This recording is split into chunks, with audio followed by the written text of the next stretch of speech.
Vote পুরোতে উদাও পূর্ব আসনে মহারানী কীর্তি। বিস্তারিত জানিয়ে দেব, সঙ্গে থাকবেন। অষ্টাদশ লোকসভা নির্বাচনে রাজ্যের দুটি লোকসভা আসনের ভোট গ্রহণ প্রক্রিয়া সম্পূর্ণ হয়েছে, প্রায় মাস ঘনিয়ে এলো। এই সময়ের মধ্যে সরকারি কোনো কর্মসূচিতে জনপ্রতিনিধি বা নেতাদের অংশগ্রহণ নিয়ে বিধিনিষেধ থাকলেও রাজনৈতিক কর্মসূচি পালনে কোনো বিধিনিষেধ নেই।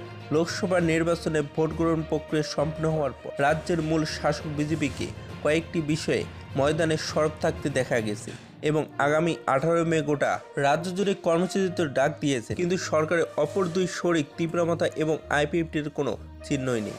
লোকসভা নির্বাচনে ভোট গ্রহণ প্রক্রিয়া সম্পন্ন হতেই ভাজপার দুটি প্রার্থী রাজ্যে নেই। এর মধ্যে পশ্চিম আসনের প্রার্থী বিপ্লব কুমার দেবকে অন্য রাজ্যের নির্বাচনী প্রচারে দেখা গেল একেবারে অদৃশ্য পূর্ব ত্রিপুরা লোকসভার প্রার্থী কীর্তি দেবী, এবং এমনিতেই নির্বাচনী প্রচারের সময়ে সর্বত্র প্রচারে দেখা যায়নি। নির্বাচনী পরবর্তী সময়েও তার দেখা নেই।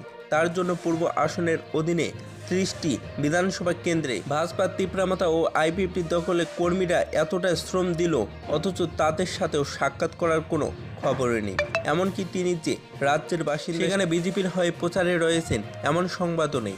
নির্বাচনী ভোট গ্রহণ প্রক্রিয়া সম্পন্ন হওয়ার পরও তৃণমূল পর্যায়ের নেতাকর্মীদের সাথে সাক্ষাৎ কিংবা একটিবারের মতো নিজ কেন্দ্রে করলেন না, এবং তা নিয়েই আক্ষেপ রয়েছে কর্মী মহলে। অন্যদিকে নির্বাচনী ভোট গ্রহণ পর্ব মিটে যাওয়ার পর দেখা নেই তীব্রমাত্রার দলের সুপ্রিমো মর্যাদা পদ্মত বিক্রম মাণিক্য। যদি ভিডিওটি ভালো লাগে তাহলে একটি লাইক দেবেন, চ্যানেলে নতুন হলে সাবস্ক্রাইব করে পাশে থাকা বেল আইকনটি প্রেস করে রাখবেন এরকম লেটেস্ট ভিডিও আপডেটগুলি সর্বপ্রথম পাওয়ার জন্য।